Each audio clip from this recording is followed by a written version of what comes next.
special thing in store. The light bulb inside my head says, get out and play, 'cause you never feel this way.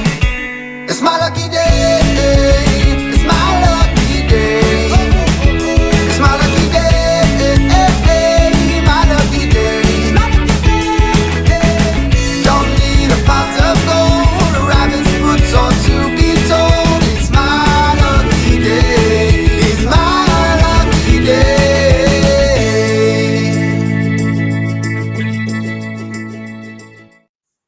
Hello, my friends. Happy Tuesday. I am so glad to be here with you again tonight. And I'm really excited to have my friend Dan with me. I don't know if you are familiar with Dan, but if not, you will, after today's conversation, you definitely will be and will want to become even more familiar with him. Dan Mott is a social selling coach who teaches solopreneurs how to attract clients organically using the 3-step pitch-free framework. He's the creator of the Manifest a Million Challenge, co-founder of marketingops.com, and he runs a D&D networking group for other nerdy entrepreneurs. So Dan, welcome. I am so glad you're here. Thanks, Amanda. I'm so happy to be here. I'm a nerd on a lot of things. Like, I'm a multitude of nerds. So I think we are going to nerd out on a lot of fun stuff tonight. I love it. Well, so let's start. Let's start by inviting those listening. If you are here joining us, we would love it if you would drop a note in the chat. Let us know you're here. Let us know where you're calling in from. We'd love to be able to say hi to you, include you in our conversation. But Dan, let's start with you and your story. Where does your story begin? Oh, my story begins right out of college. So I quit my job because I hated sales 3 times. So it's the one thing I can't seem to escape. I've been trying for so long. The first half of my career was in sales. I was like, I hate sales. Worked for a multi-level marketing firm, assigned a zip code, had to walk down Main Street and hard close businesses. And I was like, no, thank you.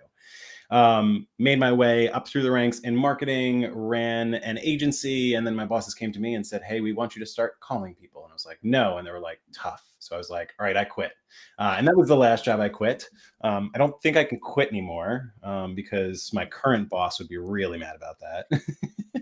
So I hated sales so much, and I felt like I kept being forced into it. And I started working for myself, and I said, well, I don't have a choice anymore. I have to do it, but at least I can do it on my terms. And I dragged myself through the mud for about 3.5 years, going against what all the kind of like sales coaches and people were telling me to do, that I needed to get lists and email people, and I needed to use LinkedIn automation. And I hated it, and I didn't want to do it. So I built a system that worked for me, that focused on my strengths of building relationships and just connecting with people on a real human level. And now that is something that I get to teach to other people, which is really cool. So I'm basically on a mission to rid the world of all the cold, spammy outreach, one person at a time. I absolutely love that. So, and I'm curious, how did you get into sales in the first place? Like that first sales job? Because that's the easiest job to get out of college. Like, yeah, I'm fresh out of college. I met my wife freshman year. We've been together ever since. So I went home for the last summer, and I was sitting on my couch, kind of the summer dwindling down to an end, and I had a little bit more free time, and I'm looking online, trying to find jobs. And I knew I was going to move back to New Jersey, where I went to school, where I met my wife, where she's originally from. So I was looking for jobs and trying to find one, and it was, surprisingly enough, it was like one of the first jobs I interviewed for, not applied to. And I went in, and I was like, this is kind of a little weird. Like, they were literally like taking me out on the road like the first day, like on the interview. So I was like, okay, this is weird. But I always knew I wanted to work for myself. My degree was literally in entrepreneurship, and they really like hooked me on that because there was an entrepreneurial path within the company. I just never made it that far. So that's kind of how they hooked me. And then because I had sales experience, it was significantly easier to get sales roles, and on we went. And I kind of got sucked into that path. Yeah, so I've always had a really um not excited view of sales. I'll put it like that.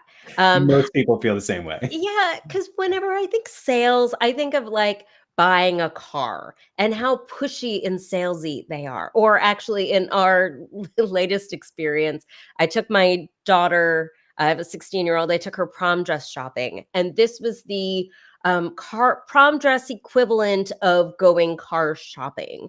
Like the high sales or the high pressure sales tactics, and just you have to buy it now. It might not be here when you get back. We can't hold it for you. Like all of these things.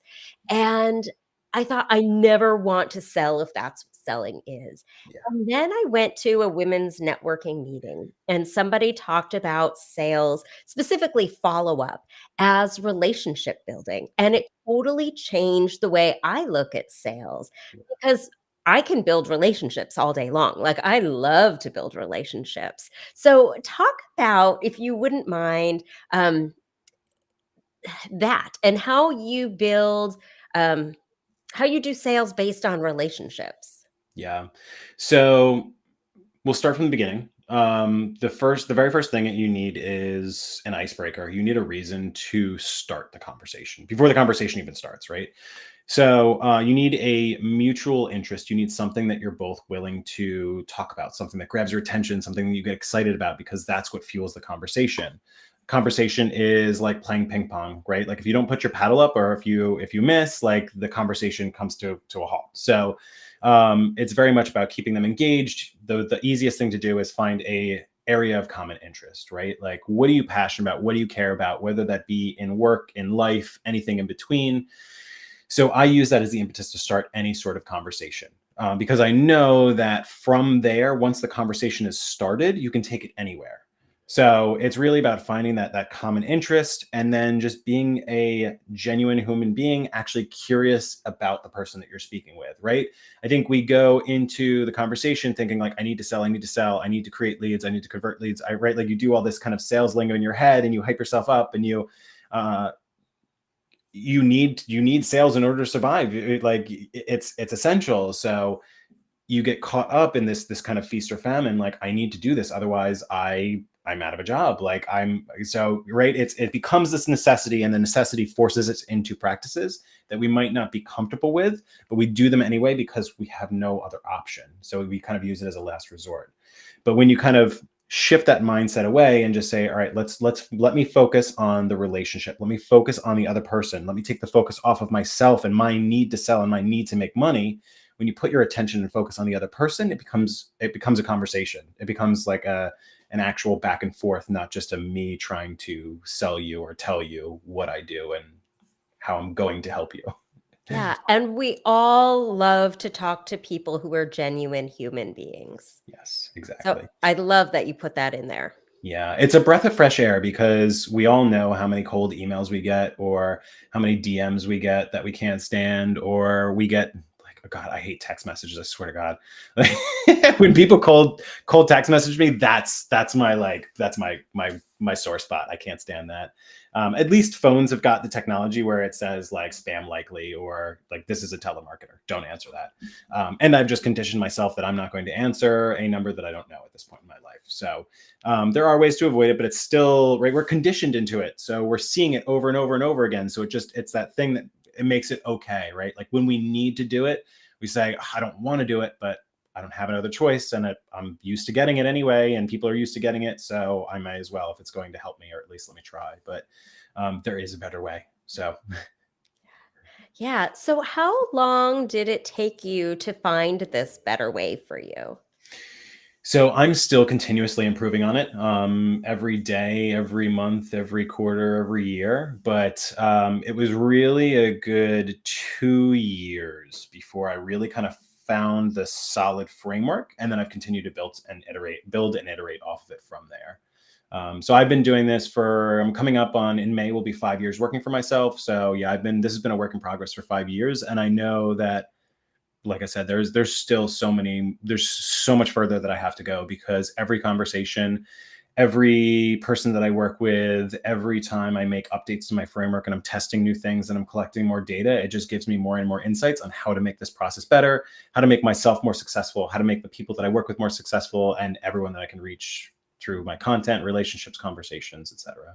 Yeah, I love the curiosity that you show. Like, how can I make this better? How can I engage people? Like, I don't know how people move through the world without being curious. Yeah. And I love how you really embrace curiosity in all of this process. Yeah. It's so the typical selling is like, I'm going to go pitch you. Here is why we are so great for you. Even if it's just like, I'm right. Even if you kind of do the things where you're talking about them and you're talking about their pain points and things like that, like you're still telling them. Whereas the best way to have, like, people love talking about themselves. So the moment that you start asking good questions, that's when you take control over the conversation, because you can guide the conversation in any direction that you want, and you're putting the other person in a seat of power because they're excited to tell you about them and their business and what's going on, and they're telling you everything that you need to know to be able to be like, cool, this is how I can help you. So it seems counterintuitive just based on everything we know, everything we see from like all the cold pitching and the sales like messaging that's out there.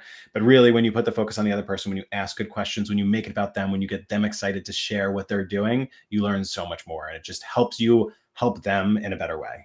Yeah, and that reminds me of like being on a first date. Yeah. So years ago, I found myself back in the dating world, and I was telling friends of mine, like, I'm such a good first date because I ask really good questions and I listen to the answers. And then I ask other great questions. And people like, um, it's, we're not used to being asked questions, and we're not used to people who really listen when we talk. And there's just so much magic that happens when we ask those questions and really give the other person a chance to share, and especially when it's something that lights them up, or a problem that they're struggling with that they're really looking for a way through. Yeah. So it's really funny. You can do a test with this, right? Like the next time that you like go to a party, or you meet up with some friends and there's a new person there or something like that. Any type of like social setting where you're sitting down, you're meeting someone new or someone you don't talk to often, and you leave that conversation feeling like that person was awesome. Like I really enjoyed my conversation with that person. Truly deeply think about like what did you learn about them that's new, and you'll start to realize that you struggle to find things because they spent so much time asking you questions and you spent so much time telling them about you, which made you feel so good, and you got so excited and passionate about like having that conversation with them. It was because they were really good at asking you questions, and like they spent zero time telling you like, here's what I'm up to, like what I'm working like. It's really cool. Oh, I love that. I'm totally gonna try that the next time I'm around people. But let's segue into this really cool project that you've got going on. This Manifest a Million challenge. So, like, tell us all about that. Yeah. So everything I've told you is my one business. I also own a second business, marketingops.com. These two businesses are completely different businesses. They serve completely different audiences. They are entirely separate worlds for me. And for the past 3+ years, I have been deep in what I refer to as my personal brand identity crisis. So I spent all of Q4 last year going really deep and really introspective into, or like, who am I? What do I want to be when I grow up? What am I doing? Like, what is the common thread? How do I position myself? Like, I do too many things. Like, how do I talk about all these things, right? Like, even in your intro of me, like, there's 4 things on that list, and I do so much more than that too. I'm trying to keep it short, but I really struggled, and I said, well, who am I? How do I present myself in a way that kind of paints this full picture? And I really, really struggled to do that. And it went so much beyond just business coaching, I really dug into everything, kind of mindset, and manifestation became like a huge part of that, and really kind of me just like having the biggest spiritual awakening of my life. And it went so much deeper than I ever expected. And I learned so much more. Like that felt so surface level, right? Like I was here to explore, like, what is my personal brand? How do I position myself in the market? How do I, right? And I realized it was so much more than that. It was much more about me and my relationship to this world that we live in. And my mind had been opened up to the possibilities of the universe, and I was searching for something. I was looking for a test, right? I knew in my mind all of this was true, manifestation was real, that I could really be whoever I wanted, or I could do whatever I wanted as long as I put my mind to it and focus. And I wanted a test. And I was sitting on YouTube on November 30th at like 9 p.m., somewhere in there. And I literally like sit here. I was literally looking at the screen and I'm scrolling on YouTube and this thumbnail comes up. I didn't even watch the video. I just looked at the thumbnail and I just started cracking up because I was like, this is ridiculous. And it was it was like manifest $1 million in 2024. And I just started laughing at it. And then I was like, why am I laughing at this? And then like slowly it started to kick in. And I was like, is this the thing that I was looking for? Like, is this the thing that I'm doing now? And I was like, let me write it down. I journaled on it. So I wrote down, like, if you go to my first post, and I know we'll share that in a little bit, I actually tell you through that story, like exactly what I wrote down in my journal, the snippet. And I was like, I need to sit on this. I need to think about it. I need to process. I need to feel like, is this the thing that I'm actually doing, right? Is this the thing that the universe is telling me to do to figure out what this is all about? And since that night, that thought has not left my mind. So I pretty quickly committed to it.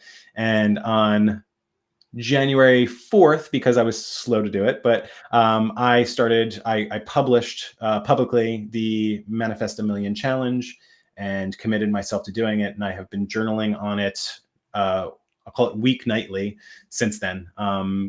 We're end of March now. I'm getting close to 60 editions of that. And Amanda, you and I were talking earlier, I'll probably hit about 250 journals by the end of the year by the time I hit my goal. That is amazing. So I put the QR code right above me right here. If you scan this, you can get right into to that post Dan was talking about. I'm also going to, oh, do I still have it? Nope, hold on. I'm going to drop the link in the chat. It's a big, long link. And I thought if I put it on the screen, none of us will ever. It's a lot of typing. Yeah, it is a lot. It's the very first edition of it. It is the manifesto that I wrote. I will actually go right after this live stream. I will write tonight's edition. I write them every single night, kind of before I go to bed. This one I spent some more time thinking about and really processing. And I kind of was like, all right, let me do the manifesto. I'll really put my focus and energy into it. I wrote it down. I edited it. I really kind of like curated it. I published it. And then since then, I've just been going like, whatever's on my mind, let me hit go. So that's what I'll do tonight. I'll probably write for about an hour. Write and publish takes me about an hour every night. Awesome. All right. So it's the big, long link. I don't know what the other link I posted is, but totally disregard that. I have no idea what that is. Mystery box. Yeah, but this big link that gets to that post you were talking about, Dan. So I would love to hear just an update on how it's going. You're a couple of months in, almost 3 months in. Yeah. Are you close? Have you done it? Financially, not even close. From a mindset perspective, I am a completely different person. It is actually quite incredible how far I've come in such a short amount of time. Things that I've been talking about doing or thinking about doing that I've put off for years and years and years happen like that now. It's quite incredible. I was even joking with you, like I have, and I say this specifically too, because I know we want to dive into it. I meditate twice daily. Well, right. Like when I say daily, I mean weekdays. I take weekends off. Like I completely have a different schedule, but weekdays daily, I meditate twice. First thing when I wake up, right before I go to bed, and I journal. I have 4 different journaling practices throughout the day. So when I say that out loud, I'm like, I feel like a crazy person, but then I'm like, all the people who have done great things are a little bit crazy in a way. So I'm like, this really is the person that I need to be in order to achieve this goal. I literally need to be the future Dan in order to achieve this goal. So that's very much what this mission is me becoming the version of myself that I need to be in order to achieve the goal.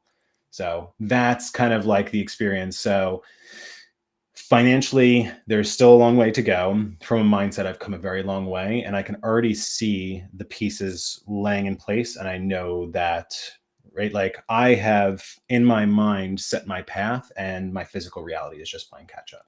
So, It's so amazing how far we can come and how much we can grow in such a short amount of time. And I'm super curious, and I'm sure folks who are tuning in are curious as well. Like, when you say you meditate twice a day, are we talking like 5 minutes, 10 minutes, an hour? Like, how much of a time commitment is just that part? yeah. So when I wake up, the very first thing I do is I walk from the back of my house. I turn off my alarm. I come sit down right at my desk. I actually get it set up before I go to bed, so that way I can get right into it in the morning. I journal in my dream journal. So this is my first journaling practice of the night. Um, this is to record my dreams. What do I recall from my dreams? Because I'm looking to improve my dream recall. So this is my first journaling exercise. I do that. And then I also have a glass of water ritual, which we can talk about in a little bit. It's before bed and then right when waking up. And then I meditate for 13 minutes. And I do mindfulness meditation, just sitting peacefully and quiet, and just attempting, right? Because sometimes it's easier than others, to clear my thoughts, clear my mind, and just be present in the moment as much as I can. Wow. So it's not a guided meditation. You're just doing this on your own. Yeah. So I actually need to switch over to, I'm going to switch my morning practice into, I have, it is a, I don't even know what to call it. I call it my money manifestation. It's a hypnosis. It's 13 minutes, so it's like literally fits into my practice perfectly. It's a recording by someone by the name of Jake Ducey. He is very big into manifestation, spirituality, and all those things. But it's basically just affirmations, gratitude, just like with peaceful, calming music in the background. I listened to this in the beginning when I first started work, like the very first year I started working for myself. And it led to me making more money and meeting my partner, Mike Rizzo, who I started marketingops.com with. So it has ripple effects that still impact me today and will continue to impact me for years to come. So I like gave up on that practice because I wanted to get back into mindfulness meditation. But having this goal looming, I'm like, all right, I need to do this. And I've talked about it for a long time, but I just need to figure out how to get it on my phone so I can listen to it in the mornings. Yeah. So is your evening meditation the same, or is it a different kind of meditation you do? It is the same, but it's also slightly different. I meditate to sleep. So I get ready for bed. I get into bed. I've always been a stomach sleeper my entire life, and now I sleep on my back because I meditate on my back. So I meditate for as long as it takes me to fall asleep. So sometimes it's significantly shorter, sometimes it's longer. Or if I'm a really good sleeper, so this typically doesn't happen. But if I'm struggling to fall asleep, I might be like, okay, I'm done, and just turn over, and then that might help me get to sleep. It's very similar. It's definitely mindfulness, but I try to do a bit of future setting. So I try and focus on what do I want to achieve, what do I want to what do I want to overcome, things like that. So it's slightly different. So have you been a meditator? Is that a word? Meditate. Have you Meditator. been into meditation? Like you had done that before this, right? Yeah, Was I've it been you? meditating again daily for 3.5 years, 4 years, somewhere in there, 3 to 4 Okay. years. That is impressive. Meditation for me was something that I felt had to be a certain thing, Mhm. and I couldn't do it. I remember going to this meditation session years ago, and I totally fell asleep on my mat and was like, "Oh my gosh, I did it wrong." Like, I'm the person who only wants to do things if I can do them right and well. So I was like, "Oh, clearly meditation isn't for me because all I do is fall asleep." And then somebody suggested to me, they're like, "Well, if that's what your body wants to do, maybe you should do some sleep meditation." So I got myself a pair of sleep headphones, which are my favorite thing I own. And I would just put on a sleep meditation track. And I've been doing it for, I don't know, a year almost. And I'm like, oh, I can do this because my job is to fall asleep as I'm doing it. Yeah. So just knowing that I can do it like that has given me so much confidence to figure out other ways to incorporate meditation in my life. And I absolutely love how you make time for that twice a day. That's impressive. It's easy going to sleep because I'm doing that anyway. So Yeah. Yeah. yeah, it's it's something that a lot of people struggle with. I struggled with it in the beginning too. And don't even remember where I heard it or who said it at this point in time, but I was probably on like a YouTube video where someone had mentioned there is no wrong way to meditate, because the practice of meditation is sitting down and spending time with yourself. Mm. And that's the important part. So no matter what you're thinking or how much you're squirting or squirming or being like, oh, my back hurts, my leg hurts, I'm itchy, or there's something going on out there, I need to open up my eyes and see what's going on. It doesn't matter. It's the fact that you're sitting down and spending time with your quality time with yourself, like you're giving that moment to yourself. That is the most important part. Yeah, and that is so, so beautiful. And it reminds me so much of what I always say about journaling. Like, there is no wrong way to do it. There's so many beautiful ways to do it. And it's just as much about the container that we give ourselves, right? The time and the space and the process, as it is about our output every single time. Yeah. There are so many distractions. We have so many, right? Like just outside of our body, there are so many things constantly going on, just all over the place, right? Like think about like kids screaming, TV going, food on the stove, right? Like there are noises, smells, and there are so many sensations constantly around us, just distracting us and pulling us here, pulling us there. And then that's not even to mention once you get into your head, like the amount of thoughts that we think and how we talk to ourselves constantly, like ongoing for as long as you've been alive, like it's crazy. So when you can just take a moment to just let it all go, it does so much for you. Not just in that moment, but I have so much more control over my emotions, over my thoughts. I literally like program my mind to do the things and be the way that I want, because I'm in control now. And that's the really cool part. I keep going back to that quote from that movie, like, I'm the captain now. Like Yeah. And even that quick moment where you breathe yeah. intentionally just a minute ago, like I could feel my soul settling and everything about my spirit be like, oh, I can breathe now. Like it's amazing how just the suggestion that that's possible makes it all possible for us. Yeah. So here's another experiment you can do.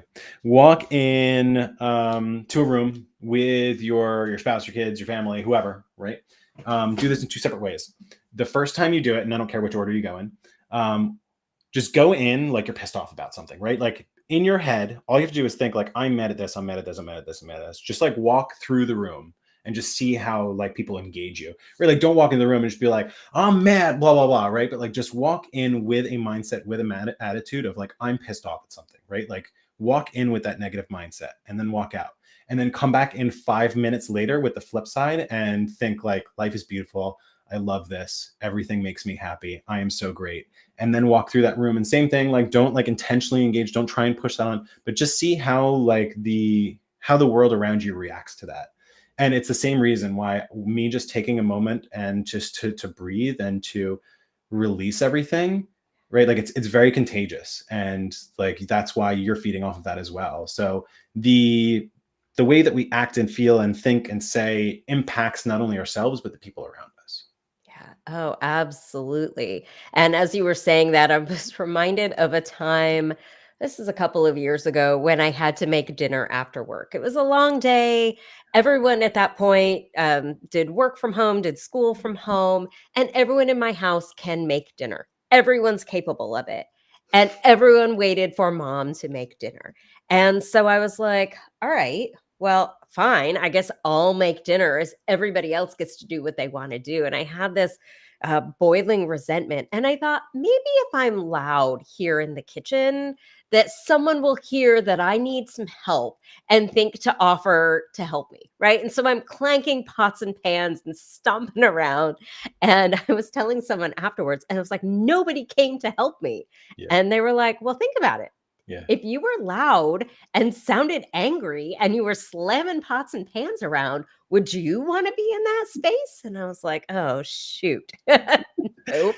And Say the so the L word to next mom. yeah, so the next time that situation rolled around, I was like, "Hey, I need some help. Will you please, get these ingredients out of the fridge, stir this pot while I chop the onion, and then set the table." And I was like, "Oh, hey, look, this totally works." Yeah, Like, asking nicely for the things that I want gets me what gets me closer to what I want. yeah, But just that, you know, energy with which I came to that conversation just made so much a difference. yeah. It does. It's crazy. Our our intentions do so much more than what we realize, right? Like the especially when you're like boiling mad, the really the kind of the only gut reaction is just to lash out and just to release that anger, right?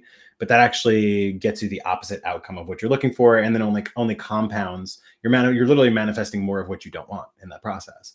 Whereas if you just like I find that like walking out of a room, you need to switch something in your reality where like you need to walk out of a room or you need to pick something up, put something down. You need to change something. Um, and then intentionalize that thought and say, okay, I'm no longer angry. Happy thoughts. And you actually think happy thoughts. You go to your happy place. You do whatever exercises, things you need to do to kind of switch that mindset. Take a deep breath, get into, right? Like, okay, I am grateful. This is a really good exercise. I am grateful. I am grateful. I am grateful. I love you. I love you. I love you. Like you're literally lifting yourself up. And then all of your interactions, all of your exchanges as a result of that are going to be better and get you better results, which are only going to make you happier. And then you start to go up and up and up instead of down, down, down. Yeah.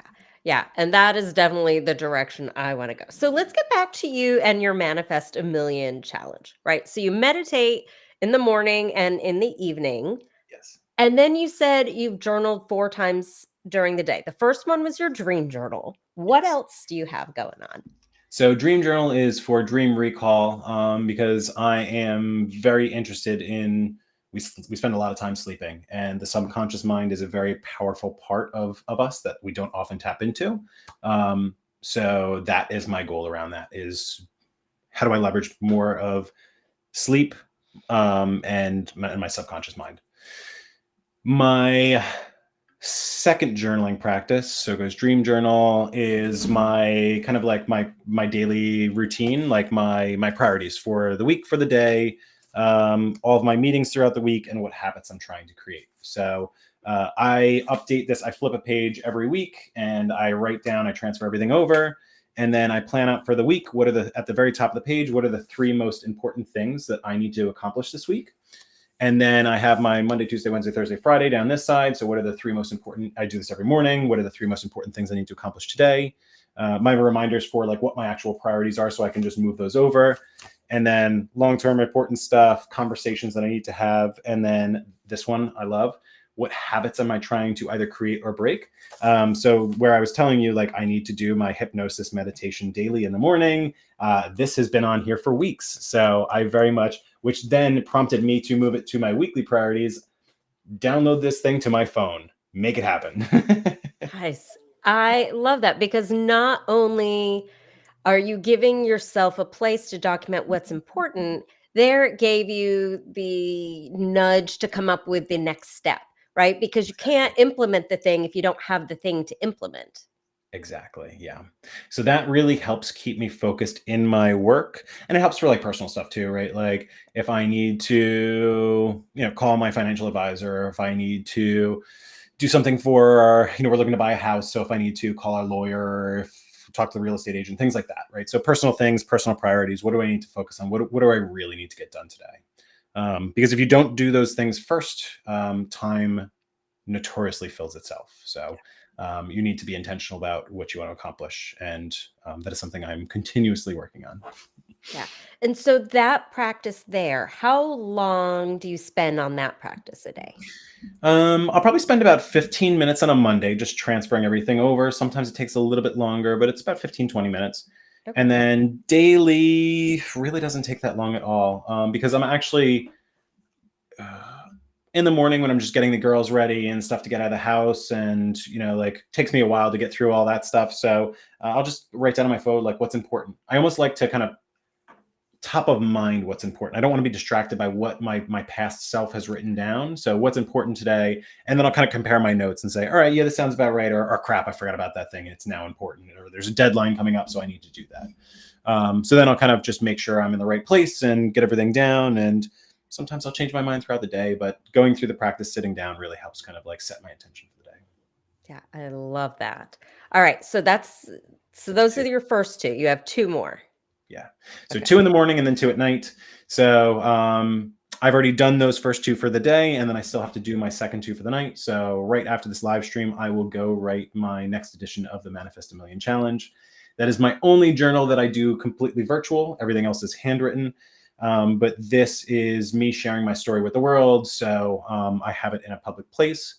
And this one really helps me just kind of work out the problems I'm working on, whether it be immersed in the strategy of it, or whether it's like I'm in the wrong headspace, I'm in the wrong mindset, I'm getting so stressed out about the strategy, I need to shift the pendulum back and go back to mindset. I need to let things go. I need to clear my mind. I need to stay focused. So I kind of swing back and forth these. Whatever is most important, I express that.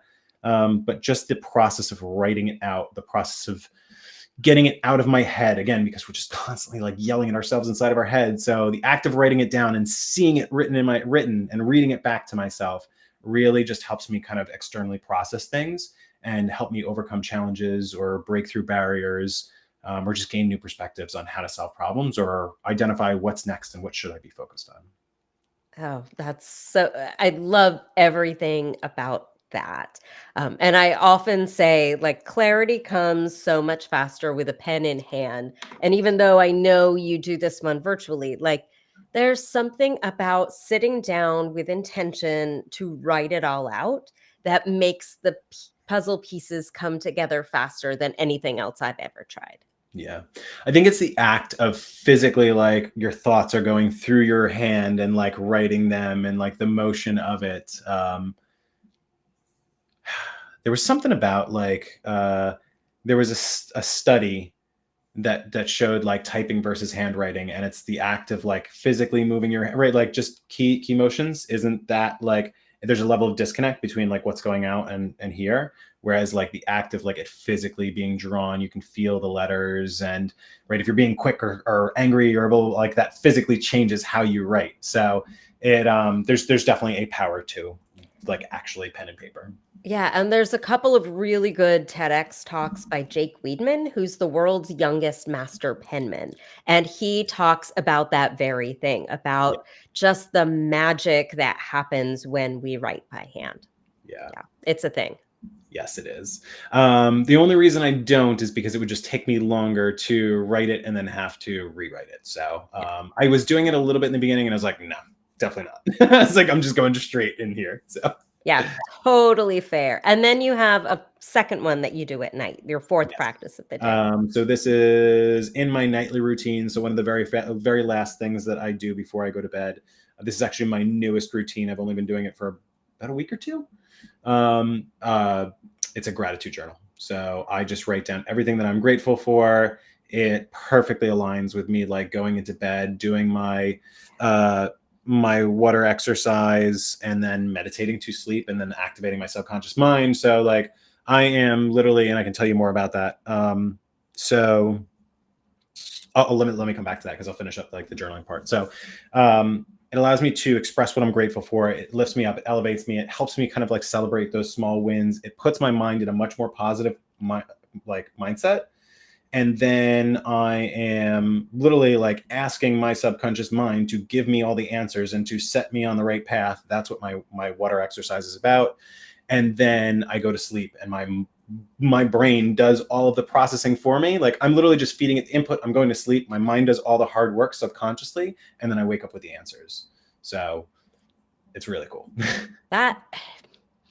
There's so much magic there. I love all that you said. But what I love especially is the care and attention you have given to creating your journaling practice. Because anybody who I've ever spoken with will tell you that I am all about finding what works best for us. And so I'm thank you for sharing what works for you right now, because I'm sure it That's the looks important part, that it different changes. than what you used to do or what you'll do, down the line from now. And I always love when I talk to people and they're like, what does your journaling practice look like? And I feel like I always have to give a caveat, like, this is what works for me now. I don't expect it's going to work. It's not universal. This is not a one size fits all thing here. Well, when you told me when we first talked, you're like, I do this and this and this and this and this and this and this. And I was like, no way you do that every day. And you're like, no, definitely not. I do what like suits me best in the day. So it does like change from day to day. And then I definitely over time. So these are my journals that I've been writing in over the years. So it's definitely coming a long way. I have changed routines and practices, and I've gone back and forth. I have tried things and stopped doing things and returned to things. And right, where the current version I'm on is definitely not the version that I will be doing, because I'll be honest, the challenge itself is a lot. It's exhaustive, but I get a lot from it. I'm very much looking forward to me achieving my goal so I can stop writing it. Like more than anything. Oh my gosh, I feel that so hard. So just to be fair, I'll give a quick overview of what my journaling practices look like. So this is actually my brand new journal that I'm going to start tomorrow, because I finished my old one this morning. It looks exactly like this. This is where I do all of my stream of consciousness writing. I use journal prompts in here, but this is my chance to like park all of the thoughts that are in my head or work through whatever feels sticky. I always write, well, I 99% of the time write something in here every day. The rest of my journaling doesn't actually go in a journal. And I think, Dan, I told you about these, but I didn't actually show you. I have 4 clipboards that live on my wall. I've got a monthly calendar, a weekly schedule, which I count as part of my journaling, because I count planning and scheduling as part of journaling. It's just part and parcel. So this is a 1-pager I created for myself when I felt like my journaling needed more structure. So I've got my schedule for the day, my to-do list, a list here of people I want to talk with, my habit tracker. Some of this I'm going to rethink because it's not doing for me right now what it used to do for me. Yeah. But I write out the date longhand every day, because if I don't know what day it is. It's like a thing. And I True. write it out like day of the week, month, day, year. Otherwise, I don't know. I write my theme for the year. This year it's implement and integrate, because I used to come up with a really great word of the year and then park it in my journal and then forgot it existed until I was doing my end of year evaluation, reflection. Oh yeah, that thing. Yeah, exactly. So I have learned about myself, if it's important to me, then I need to not just put it where I can see it, I need to make it part of what I do. So every day I write out my theme for the year. I write my ikigai verse, or like my mission or purpose statement. I developed this with David Marlowe. If you know him, he's very big on having an iki verse. He's like a fabulous human to chat with. So if you don't know him, you need to find him and get to know him. I also set a new moon intention every month. And so I write my new moon intention here. Again, because if I don't write it down, it doesn't exist. Then I give myself 6 different journal prompts that I answer, which really are intention setting questions. And right now, the ones I'm using are: how will I live my ikigai today?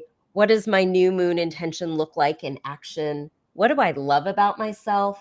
What does success look like today? Because it might look different than what it looked like yesterday. How will I enjoy living in my body today? And what do I need today? I just changed up some of my questions because some of the ones I was using weren't quite resonating for me. But then I also have this sheet that I do. This is, it's my soul session sheet. So early this year, I had a live stream with Jessie Janelle, and she was like, "Oh, I do tarot based coaching and teach people how to use tarot cards to access their intuition." And I was like, "Oh, I want to do that." So since then, I've made it part of my thing. And that's what my morning practice looks like. And I call it an accordion practice because some days I do some of it and not other bits. Some days I do it all. This morning I did it all. But sometimes, you know, sometimes what I need is a little different. So being able to stretch my practice or shrink my practice or really be selective about what I need for my practice that day just makes so much of a difference. Yeah, and sometimes you have to let go of it because life happens. Like today, I only got through half of my morning meditation because my daughter woke up, and that was more important. So that's the thing I went to go do. Yeah, love it. All right. So can you talk about your water ritual before we close? Yeah. Okay. So I have a glass of water before I go to bed and when I wake up. So first, what I do is I need to clear my mind. I need to stay focused. So I will actually like put it up against my forehead, press my thumb right up here against my third eye, and I will clear my thoughts and be intentional. I'll actually say my mantra that I have, which is, and I'm going to forget it right now, but so this is everything that I need to find the solution to any problem that I have in my mind and manifest my dreams into reality. And then I will drink half of the glass of water and repeat that in my head. And then I will put the glass down. I will go to bed. When I wake up, I revisit the practice and I finish the glass of water. So there's something very powerful about the intention, the intention, the expression, what you're actually saying to yourself, and then the fact that it's water and we are however high percentage of water is what we are made of. So when I say to myself, this is everything I need, what I'm essentially saying to my mind, my body, and my soul is, I'm already everything that I need. I am enough. I already have everything I need to achieve my goals, my dreams. And this is me just reaffirming that every single day. And again, tapping into my subconscious mind, doing it as a trigger right before I go to bed and right when I wake up to help my mind and my body really access that. Yeah, I've got goosebumps as you said that, Dan, because there is so much magic that happens when we recognize how magical we are and talk to ourselves nicely.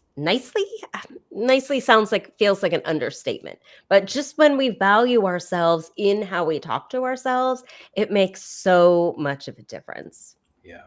So when you walk around and say, I'm a piece of crap, I'm a piece of crap, I'm a piece of crap, you believe that. And then you do things that reaffirm that belief. And then you downward spiral and you continue to do that, which is why affirmations and gratitude are so incredibly important, because they do the opposite, where they build you back up. So when I tell myself over and over again to hit this goal, I'm a millionaire, I'm a millionaire, I'm a millionaire, I'm a millionaire, I'm a millionaire, the more I say it, the more I believe it. The more I believe it, I do things that reinforce that idea. When I see them actually happening, like my mindset changing or my bank account going up, it reaffirms that belief and it makes me more confident in saying it. And then it makes me confident in actually doing the things that get me further and further. So the words that we tell ourselves, and especially to other people, are so incredibly powerful. And I watched a video on this thing. It was like kind of talking about the fact that it's like, right, you spell words, you're spelling, and it's literally like you are casting spells with words, which I was like, that's freaking cool. Yeah, that's so cool. So cool. So, Dan, I know this Manifest a Million challenge is your particular challenge, Yes. but you want to talk about how you work with folks and how folks can get a hold of you? Yeah, definitely. So, like I said, really, I'm focused around social selling. So I want to help people build better relationships that help them make more money, right? Like actually enjoy the process of selling. So the way that I work with people is through like training programs to help kind of say, like, I have a 3-step pitch framework. This is exactly how you should go about talking to managing your essentially your pipeline. So then that way you can just build better relationships and make sure you're staying on top of all of the opportunities that you're already creating for yourself. there's just by literally like being online and publishing 3 times a week, you have so many more opportunities than you realize. And once you realize that, and once you actually track it, you can do so much with that. So that's essentially how I teach people. And it's a much more enjoyable process because it's organic conversations. You're talking to people you actually want to work with. You're having cool conversations with them. You're collaborating with them. You are not trying to sell them on anything. You are genuinely trying to get to know them, build a solid relationship with them, impart your knowledge and wisdom to them. So then that way they want to actually work with you in return and pay you in money for the exchange of how much better you were making their life as a result of that. So that's what I do. I have a course, and I also have boot camps that I run that kind of walk you through the 3-step pitch framework and how you can start implementing it for yourself. So that way you can start to actually enjoy selling and build better relationships and make more money as a result.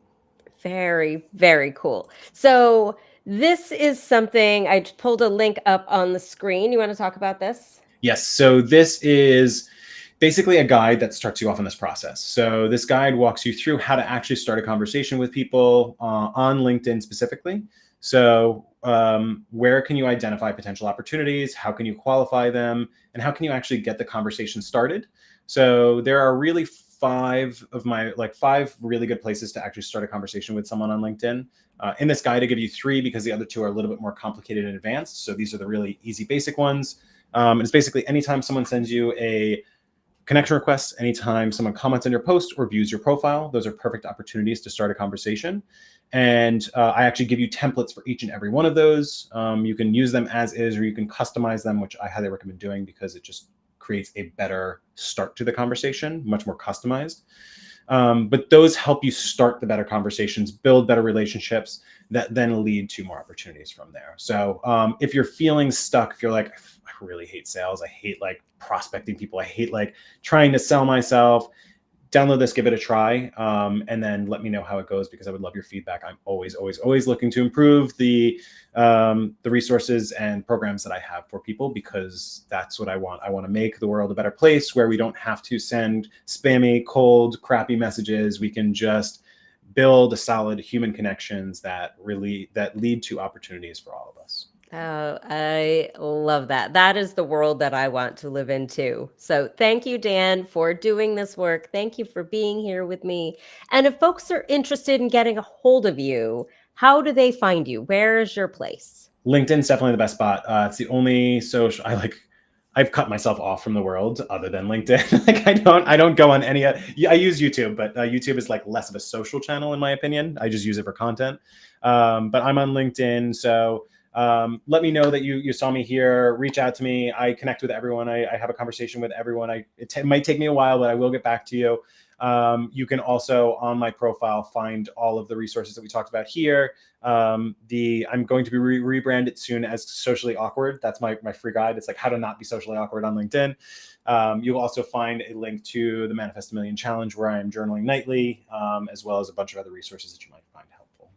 Awesome. Well, Dan, thank you so, so much for being here with us. Thank you for tuning in at home. I know Jen was tuning in today. So, Jen, thank you. And thank you to everyone else who's here. We really appreciate you. So, have a beautiful, wonderful day, and we will see you next time. Thank you.